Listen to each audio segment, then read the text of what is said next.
Good evening. Simple mistakes by an experienced pilot cost the lives of 5 people today in northern Saskatchewan. 2 aircraft, one on approach, the other departing, collided in midair just before noon. We have more details in this report. A simple mistake. Sometimes that's all it takes. These situations can develop for any number of reasons. Perhaps there is non-compliance due to attitude, time pressures, or company expectations. Poor judgment, decision-making, or communication could play a role, as could poor pilot technique. The best way to ensure safe operations at uncontrolled aerodromes is to follow the required procedures, always. One pilot and his passenger. They were victims of circumstance. The other pilot, his passengers included 2 clients, took pains to ensure the aircraft was safe. The passengers were thoroughly briefed, and the weather was within acceptable limits. His error, however, was twofold. First, he made an approach without regard to the standard circuit joining procedures when flying under VFR at an uncontrolled aerodrome. His first simple mistake. Despite this error, he might still have avoided the tragedy had he followed one other procedure that is a staple of good airmanship. As we follow this pilot on his flight to Lawrence, Saskatchewan from Thompson, Manitoba, see if you recognize it. It was another simple mistake, but one that cost 5 lives.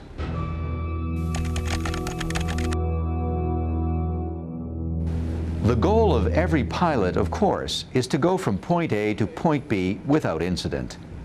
Pre-flight checks, a well-maintained aircraft, appropriate passenger briefings, all ensure a safe and comfortable journey for everyone aboard.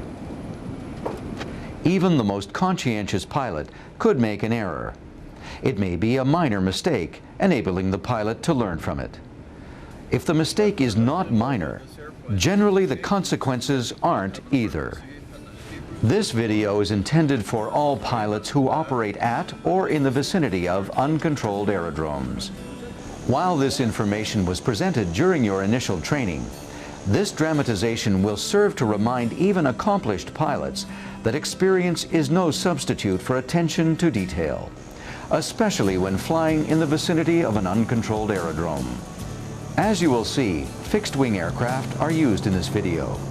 The information, however, applies equally to those of you who fly helicopters. As every pilot knows, ongoing communication is critical to the safe passage of all aircraft, whether they are fixed-winged or rotor-winged. And this communication should start even before the wheels begin to roll. Thompson Radio, this is Cessna Foxtrot Echo Charlie Delta, taxiing Thompson Airport for departure on runway 23, destination Orange.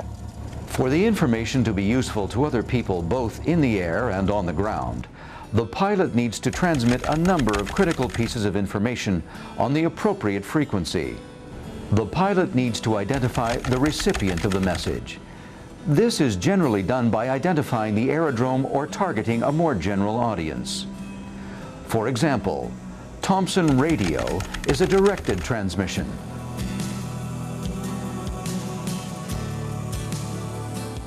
While Lanigan Traffic is a broadcast transmission, one not directed to a particular receiving station. The pilot must then identify the aircraft, giving its type or manufacturer's name, as well as the registration. In this case, it would be Cessna Foxtrot Echo Charlie Delta. The pilot should then provide the location, including the aircraft's altitude or position on the ground, giving enough detailed information so as to leave no doubt as to the aircraft's exact location. It is best to give a location that is easily identifiable. However, when no obvious landmark can be used, a precise bearing and distance from an easily identifiable feature, usually the airport, should be given. The pilot should also include information well in advance about his or her intentions. This too is critical, as other airborne or ground personnel make decisions based on this knowledge. Leaving it out or not providing it well in advance can be hazardous, if not deadly. It is a well-established fact that pilots who are expecting to see something because they've been told its approximate location are 9 times more likely to see it than if they happen upon it by chance. There are other important safety-related elements you should also bear in mind, particularly when arriving or departing. Maintain a listening watch on the designated frequency until you are 5 to 10 miles clear of the area. Constantly scan for other aircraft. You should report your position again when you are clear of an area or enter a new area where there is a potential for conflict.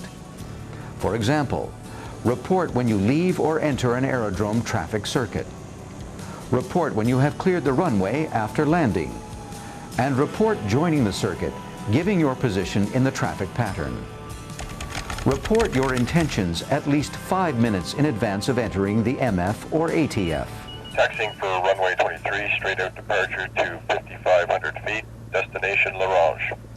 As you can see, communication plays a critical role in the safe operation of your aircraft, from the time you board until the time you tie it down. While our pilot and his passengers are en route, let's take a moment to review aircraft operations when flying under visual flight rules at an uncontrolled aerodrome. That is, an aerodrome without an operating control tower. Of course, there is no substitute for pilot alertness while in the vicinity of an uncontrolled aerodrome. Pilots should always be aware of and on the lookout for other traffic. As you approach the circuit, turn your landing lights and navigation lights on. This could mean the difference between being seen and being a statistic, and it will also help prevent bird strikes. Good airmanship, combined with the following procedures, which can be found in the Aeronautical Information Publication, or AIP, will help ensure a safe flight for all. Aircraft-to-aircraft separation is maintained through visual contact. The best way to maintain that contact is to regularly move your head in all directions. This constant scanning will help to eliminate natural as well as physical blind spots. Visually divide the sky into sections and search each one for other aircraft. Remember, aircraft separation is maintained visually, procedurally, and through constant communications. To achieve maximum safety, all radio-equipped aircraft must monitor and use common designated frequencies. But what frequency? The vicinity around uncontrolled aerodromes is designated one of two ways. It is called either a mandatory frequency area, known as an MF, or an aerodrome traffic frequency area, known as an ATF. When so designated, an MF or ATF is normally a circle with a 5 nautical mile radius, capped at 3,000 feet above aerodrome elevation. The following radio procedures shall be followed at uncontrolled aerodromes within an MF area and should be followed by pilots operating in an ATF area. On the maneuvering area, report intentions when entering and maintaining a listening watch. Prior to and during departure, a number of procedures shall be followed. First, report intentions prior to entering onto the runway. The pilot then calls when commencing takeoff and reports leaving the circuit. The pilot monitors the MF or ATF frequency until 5 to 10 miles from the area. Prior to arrival, report position, altitude, arrival procedure intentions, and estimated time of landing at least 5 minutes prior to entering the MF or ATF area. Another report, this one identifying the position in the traffic pattern, is given when joining the circuit. A report is also given on the downwind leg if applicable, when established on final, and when clear of the active runway after landing. This also applies to pilots flying continuous circuits. At aerodromes that have published instrument approaches, the MF or ATF area may be expanded to include the approach area. Remember to consult the Canada Flight Supplement, or CFS, for current information on the destination and en route aerodromes as part of your pre-flight preparations.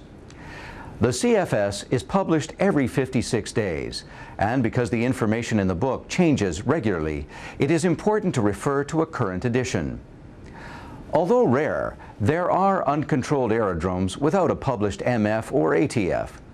In such a case, the recommended common frequency is 123.2 megahertz, and the reporting procedures are the same.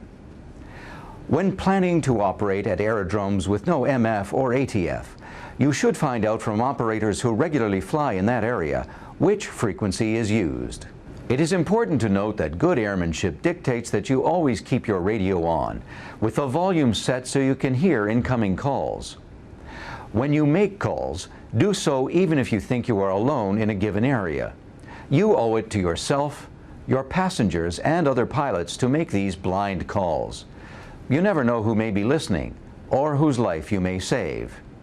It may even be your own. It's been a pleasant flight for all aboard.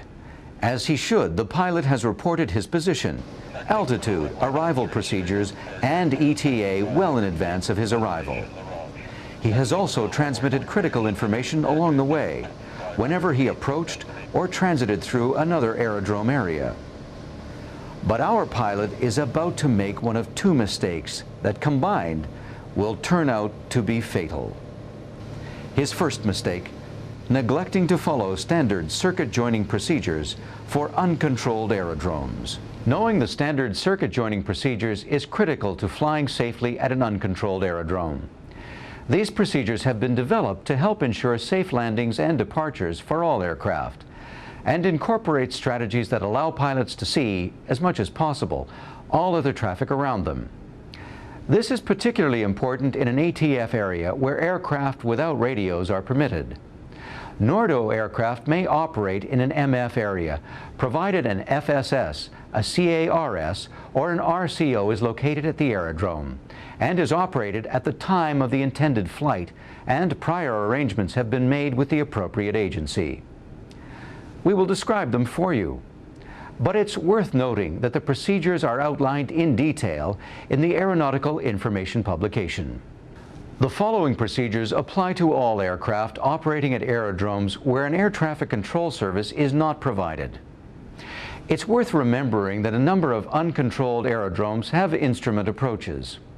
You should know if IFR traffic will be in your area and where it is so you can avoid conflicts. Also remember that left-hand circuits are standard at an uncontrolled aerodrome unless a right-hand circuit has been specified in the Canada Flight Supplement. Because the information in the CFS can change between printings, updates are passed on through NOTAMs. Calling a flight service station will help ensure you have the most current information. One other general note. Because there is no air traffic control service at an uncontrolled aerodrome, priority and sequencing are not given to one aircraft over another. Rules of the air with respect to right-of-way and priority are still in effect. Always remember, personal courtesy and good airmanship should be practiced at all times. This is a typical aerodrome. This example shows two runways, but all pilots are expected to use the active runway, which is generally the one most nearly aligned into the wind. The active can also be identified by watching the movement of other aircraft and by listening on the radio. Aircraft should join the circuit at an altitude of 1,000 feet above aerodrome elevation, or at the altitude published in the CFS, and maintain that altitude until further descent is required for landing. The green arrows show where you should enter the circuit after descending to circuit altitude on the upwind side. If no conflicts exist, the aircraft may also join on the downwind leg. If it is necessary for you to cross the airport prior to joining the circuit, this should be done at midfield, at least 500 feet above circuit altitude, which, in our example, would put us at 1,500 feet above aerodrome elevation. All descents to circuit altitude should be made on the upwind side of the runway, or well clear of the circuit. When airport advisory information is available within a mandatory frequency, or MF area, pilots may also enter the circuit in the downwind leg, on base leg, or on final. These should be used only once it has been established without a doubt that there is no conflict with any other aircraft. Aircraft may join the circuit straight in, or at a 45-degree angle to the downwind leg, straight in to the base leg, or straight in to the final leg. It's worth repeating that these points of entry should only be used in MF areas. When departing the circuit or airport, Aircraft should climb straight ahead on the departure runway heading until reaching circuit traffic altitude before commencing a turn in any direction. Turning back towards the circuit or airport should not be done until the aircraft is at least 500 feet above the circuit altitude. These procedures are also meant to be used by helicopters, but since they seldom have a need for a runway, their arrival or departure procedures will likely be based on wind direction and their desire to stay away from airplanes. Helicopter crews must be very detailed in their description of where they are going on the aerodrome, and how they intend to get there. In addition, helicopter pilots are urged to avoid air taxiing or flying low across runways where there is a risk of collision with other aircraft or land vehicles. And while good airmanship includes keeping a sharp lookout, helicopter pilots should also avoid low flying or hovering in an area where they might blow up dust, sand, gravel, or other material. This flying debris is not only an airborne hazard, but if blown onto runways or paved surfaces, may cause dangerous conditions for others. We now rejoin our pilot. Not following standard circuit joining procedures at an uncontrolled aerodrome will be this pilot's first mistake. His second may not be so obvious. He had been monitoring his radio well in advance of his arrival, and he announced his position as he should. Mirage Radio, this is Cessna Foxtrot Echo Charlie Delta, 3,500 feet, 18 miles west of Mirage Airport, inbound for landing runway 17 Mirage. Did you recognize this pilot's second mistake? Unfortunately, it's not uncommon. He had been transmitting and monitoring on the wrong frequency. Had he checked the CFS, he would have found out that the frequency had just changed. He didn't check it because he thought he knew it. He was dead wrong. What's that? Oh my God.